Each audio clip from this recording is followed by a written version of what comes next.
जगवा में रही गईली हम कुमार बारी ननद रे ननद रे कैसे गुजारा हुई हमार बारी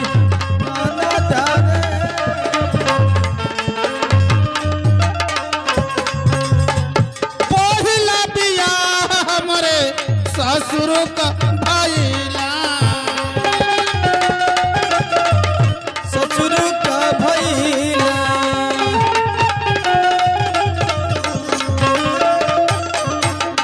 ससुर का भइला हो ससुर का भइला